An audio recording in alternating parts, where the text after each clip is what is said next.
We're living through a pretty wild time, aren't we? It feels like the fundamental rules of our world are being rewritten right before our eyes, from our own biology to the global race for power. And it's forcing us to ask some really, really big questions. So let's just dive right in with a huge one. It sounds like pure science fiction, I know, but just think about it for a second. Could we, you and me, actually live to be 150 years old? Now, before you dismiss that, get this. This exact topic recently came up in a conversation between Vladimir Putin and Xi Jinping. You've got two world leaders, both in their 70s, talking about hitting this milestone within our century. It really makes you wonder, what's going on behind the scenes that the rest of us just don't know about yet? Yeah, that conversation wasn't just some idle chat. It's a massive signal that we're stepping into a totally new era. One where we are actively trying to rewrite the most fundamental rules of them all, the rules of life itself. See, the road to living to 150 isn't paved with magic potions.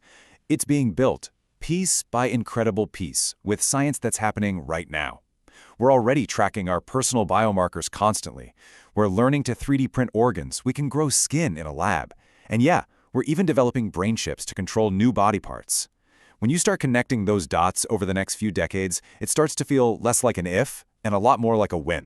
But here's the thing. Whenever you change a huge rule in a really complex system, you get consequences you could never have seen coming. Let's pivot for a second from our own bodies to the entire planet for a perfect example of what I mean. We all know this story, right? It's one of humanity's greatest success stories. The world got together, took action, and we are actually, successfully, healing the hole in the Earth's ozone layer. A huge win.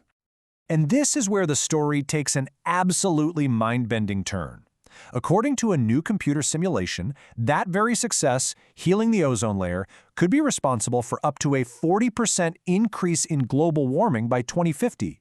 Now, to be clear, it's a computer model that needs more research, but wow, what a reminder that every action has a reaction, and often in ways we just can't predict.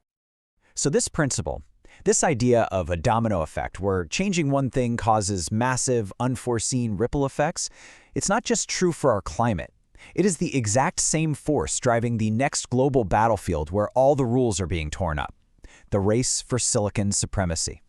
This right here is a massive strategic earthquake. OpenAI, the company that gave us ChatGPT, isn't happy just being a software company anymore. They're teaming up with giants like Broadcom and TSMC, the biggest chip maker on the planet, to make their own custom AI chips. What's the goal? Simple. They want to cut their dependence on companies like NVIDIA and build a perfect system where their software and their hardware are made for each other. In this race, it has a direct cost for all of us, right in our pockets. TSMC is getting ready to hike its prices, partly because it costs so much more to build new factories in the US. So we're looking at phone chips going up maybe 5%, CPUs maybe 7%, and those all-important AI chips, they could jump by as much as 10%. And here's a totally fascinating part of this global puzzle. A full 20% of the world's most advanced chips are designed by incredible talent from India.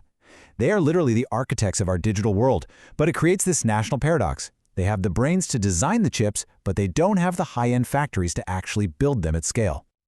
Okay, so we have this global chess match for computing power. But how does all of that actually show up in your world? Let's take a look at how all this new intelligence is popping up in the things we use every single day. Check out what BMW is doing with its new super brain design. Instead of one giant computer trying to juggle everything, they're using 4 specialized high-performance computers. One is just for your music and maps. Another is dedicated to automated driving.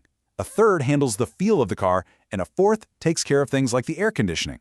The result is a 20-fold jump in power. Think about it like this. One big water pipe can get clogged, but 4 smaller dedicated pipes working together, that's way faster and a whole lot smarter.